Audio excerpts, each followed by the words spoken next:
উত্তরপ্রদেশের কানপুরে যে ঘটনা ঘটেছে মুহাম্মদ সাল্লাল্লাহু আলাইহি সাল্লামের নামকে নিয়ে, আই লাভ মুহাম্মদ, এই নাম লেখার কারণে 25 জনের নামে এফআইআর।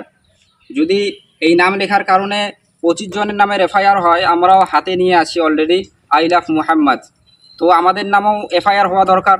এফআইআরের চাইতেও, জেলের চাইতেও যদি উঁচু মহলের কোনো কিছু থাকে সেটাতেও যাইতে আমরা প্রস্তুত। অতএব রাসূলুল্লাহ সাল্লাল্লাহু আলাইহি সাল্লামকে নিয়ে কেউ যদি কুরুচিকর মন্তব্য করে, তেনার প্রতি যদি আঙুল দেখায়, সেই হাত কেটে দেওয়ার জন্য আমরা প্রস্তুত আছি।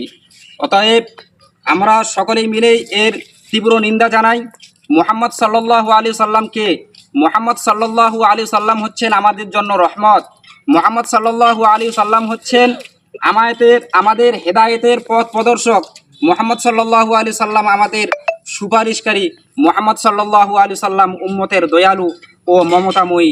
এই মুহাম্মদ সাল্লাল্লাহু আলাইহি সাল্লামকে নিয়ে কেউ যদি মন্তব্য করে, আমরা চুপ থাকতে পারি না। সারা বিশ্বের মুসলমান চুপ থাকতে পারে না। মুহাম্মদ সাল্লাল্লাহু আলাইহি সাল্লামের দিকে কেউ যদি ইশারা করে, আমরা তাদের অবশ্যই এই অ্যাকশন নেওয়ার জন্য আমরা প্রস্তুত আছি।